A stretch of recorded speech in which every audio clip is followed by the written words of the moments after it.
Hi all, welcome back to my channel. ಜಾಸ್ತಿ ಕತೆ ಹೊಡಿಯಲ್ಲ, ಜಾಸ್ತಿ ಉದ್ದನೂ ವಿಡಿಯೋನ ಇಳಿಯಲ್ಲ. ಸೊ ಇವತ್ತಿನ ರೆಸಿಪಿ ಸ್ಟಾರ್ಟ್ ಮಾಡೋಣ ಬನ್ನಿ. ಅಮೇಝಿಂಗ್ ಆಗಿದೆ. ಇವತ್ತಿನ ರೆಸಿಪಿ ಬಂದು ಎಗ್ ಪಫ್. ನಾನು ಆಲ್ರೆಡಿ ಹಿಟ್ಟು ಕಲ್ಸ್ಕೊಂಡು ಇಟ್ಬಿಟ್ಟಿದ್ದೀನಿ. ವಿಡಿಯೋ ಮಾಡೋದು ಮರ್ತೋಗಿತ್ತು. ಸೊ ಏನಿಲ್ಲ, ಮೈದಾ ಹಿಟ್ಟು, ಸ್ವಲ್ಪ ಸಕ್ಕರೆ, ಸ್ವಲ್ಪ ಉಪ್ಪು ಹಾಕ್ಕೊಂಡು ಚೆನ್ನಾಗಿ ಕಲಿಸ್ಕೋಬೇಕು. ಸ್ವಲ್ಪ ಮೆತ್ತಗೆನೇ ಇರಬೇಕು, ಅಂದರೆ ಚಪಾತಿ ಹಿಟ್ಟಿಗೆ ಕಲಿಸೋದಕ್ಕಿಂತ ಸ್ವಲ್ಪ ಮೆತ್ತಗೆ. ಬಟ್ ಹೋಳಿಗೆಗೆ ಕಲಿಸ್ತಾರಲ್ಲ ಅಷ್ಟು ಮೆತ್ತಗೆ ಅಲ್ಲ, ಸ್ವಲ್ಪ ಗಟ್ಟಿ ಇರಬೇಕು. ಸೊ ಅದಾಗಿ ಒಂದು ಹಾಫ್ ಆನ್ ಅವರ್ ಅದನ್ನ ಹಾಗೆ ಬಿಟ್ಟು ಆಮೇಲೆ ಈ ಥರ ಎಣ್ಣೆ ಒಳಗಡೆ ಮುಳುಗಿಸಿಟ್ಟಿರಬೇಕು. ಏನಕ್ಕಂದರೆ ಅದು ಸ್ಟ್ರೆಚ್ಚಿ ಆಗಬೇಕು. ಸೊ ಸ್ಟ್ರೆಚ್ಚಿ ಆದ್ರೇ ಪಪ್ಸ್ ಮಾಡಬೇಕಾದ್ರೆ ಏನಾಗುತ್ತೆ, ಲೇಯರ್ ಕ್ರಿಯೇಟ್ ಮಾಡೋದಕ್ಕೆ ತುಂಬ ಈಸಿ ಆಗುತ್ತೆ. ಸೊ ಇದಿಷ್ಟು ಮಾತಾಡೋದಕ್ಕೆ ಅಂತಲೇ ನಾನು ಅದೊಂದಷ್ಟು ಉದ್ದ ಮಾಡಿಟ್ಟಿದ್ದೆ ಅನಿಸುತ್ತೆ ವಿಡಿಯೋ, ನನಗೆ ಗೊತ್ತಿಲ್ಲ.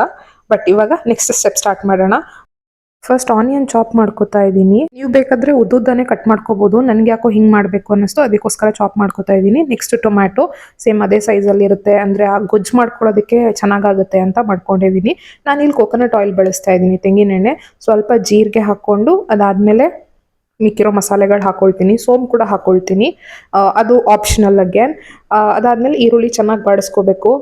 ಈರುಳ್ಳಿ ಸ್ವಲ್ಪ ಟ್ರಾನ್ಸ್ಲೂಸೆಂಟ್, ಅಂದರೆ ಸ್ವಲ್ಪ ಟ್ರಾನ್ಸ್ಪರೆಂಟ್ ಆಗೋ ಥರ ಆದಮೇಲೆ ಟೊಮ್ಯಾಟೊ ಹಾಕ್ಕೋತಾ ಇದ್ದೀನಿ.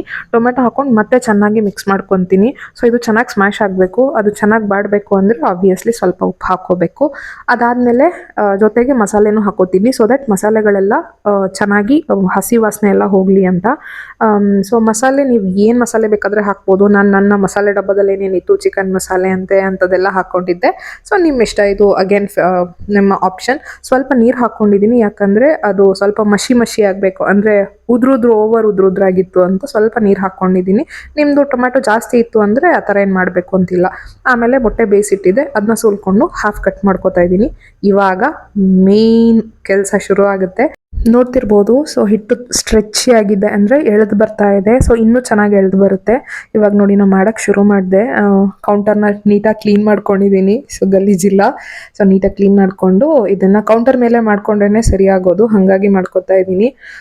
ಸೊ ಇದಕ್ಕೆ ಇನ್ಸ್ಪಿರೇಷನ್ ಬಂದುಬಿಟ್ಟು ಸಾರಾ ಗಣೇಶ್ ಅಂತ ಇನ್ಸ್ಟಾಗ್ರಾಮಲ್ಲಿ ಇದ್ದಾರೆ. ಅವ್ರ ಪೇಜಲ್ಲಿ ಮಾಡೋ ಬೇಕಿಂಗ್ ಅಂತೂ ನಂಗೆ ಸಖತ್ ಇಷ್ಟ. ನೋಡಿ ನಾನು ಇಷ್ಟು ಅಂತೂ ಭಯದಲ್ಲೇ ಸ್ಟ್ರೆಚ್ ಮಾಡ್ತಾ ಇದ್ದೀನಿ. ಹರಿದೋದ್ರೂ ಪರವಾಗಿಲ್ಲ, ಬಿಕಾಸ್ ಅದು ಲೇಯರ್ ಕ್ರಿಯೇಟ್ ಆಗುತ್ತೆ. ಸೊ ಎಷ್ಟಾಗುತ್ತೋ ಅಷ್ಟು ಸ್ಟ್ರೆಚ್ ಮಾಡ್ಬೋದು. ಎಷ್ಟು ಸ್ಟ್ರೆಚ್ ಮಾಡ್ತಿರೋ ಅಷ್ಟು ಲೇಯರ್ಸ್ ಚೆನ್ನಾಗಿ ಬರುತ್ತೆ. ಓಕೆನಾ? ಸೊ ನೋಡಿ ಎಷ್ಟು ಅಗಲ ಆಯಿತು, ಎಷ್ಟು ಪುಟಾಣಿ ಹಿಟ್ಟು, ಒಂದು ಬಾಲ್ ಸೈಜ್ ಕೂಡ ಇರಲಿಲ್ಲ. ಸೊ ಇಷ್ಟು ಅಗಲ ಸ್ಟ್ರೆಚ್ ಮಾಡ್ಕೊಂಡಿದ್ದೀನಿ. ಸೊ ನೀವು ಕೂಡ ಟ್ರೈ ಮಾಡಿ ಆಯಿತಾ, ನಂಗೆ ಹೇಳಿ ಕಾಮೆಂಟಲ್ಲಿ ಹೆಂಗಾಯಿತು ಅಂತ. ನೋಡಿ ಸೈಡೆಲ್ಲ ಹರಿದೋಗ್ತಾ ಇದೆ, but still that's okay.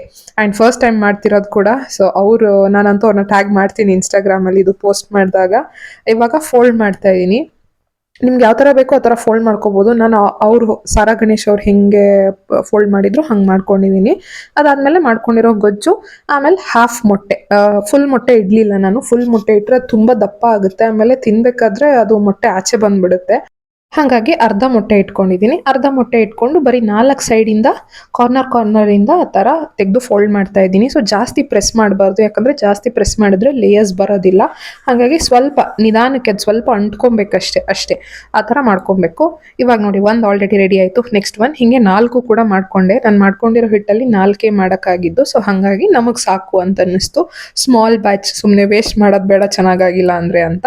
So next ಅದು ಮೇಲ್ಗಡೆ ಕ್ರಿಸ್ಪಿ ಆಗೋದಕ್ಕೋಸ್ಕರ ಒಂದು ಎಗ್ನ ಫುಲ್ ಬೀಟ್ ಮಾಡಿಕೊಂಡು ಇದನ್ನು ಓವನ್ದು ಅಂದರೆ ಟ್ರೇ ಮೇಲೆ ಇಟ್ಟು ಎಗ್ನ ಬ್ರಷ್ ಮಾಡ್ಕೊತೀನಿ. ಸೊ ನಾನು ಆಲ್ರೆಡಿ ಓವನ್ನ 220 ಡಿಗ್ರೀಸಲ್ಲಿ 10 to 20 ಮಿನಿಟ್ಸ್ ಏನೋ ಪ್ರೀ ಹೀಟ್ ಮಾಡಿ ಇಟ್ಟಿದ್ದೆ.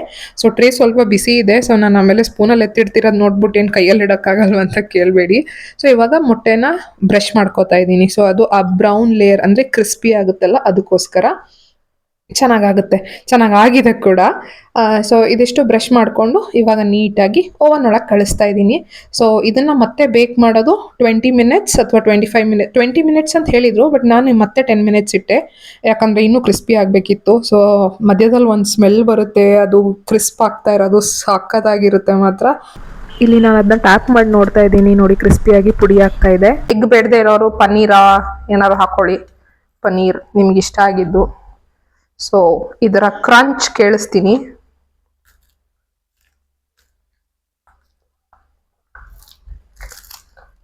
ಕೇಳಿಸ್ತಿದೆ ಅನಿಸುತ್ತೆ.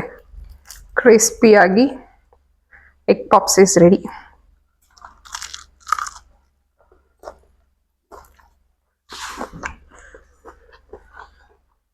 ಹ್ಞೂ ಫಸ್ಟ್ ಟ್ರೈಗೆ ಚೆನ್ನಾಗಿದೆ. ಹ್ಞೂ ನಿಮ್ಮ ರಿವ್ಯೂ ಏನು ಗುರು? ಕಾಣೋದಿಲ್ಲ ಅಂತ ಮೇ ಬಿ ಇನ್ನೊಂದ್ಸತಿಗೆ ಇನ್ನು ಸ್ವಲ್ಪ ಚೆನ್ನಾಗಿ ಆಗ್ಬೋದೇನೋ, ಬಟ್ ಚೆನ್ನಾಗಂತೂ ಇದೆ. That's all for today's video. Hope ನಿಮಗೆಲ್ಲ ಇಷ್ಟ ಆಯಿತು. ನೀವು ಟ್ರೈ ಮಾಡ್ತೀರಾ ಕಾಮೆಂಟಲ್ಲಿ ನಂಗೆ ದಯವಿಟ್ಟು ಹೇಳಿ. Thank you, bye.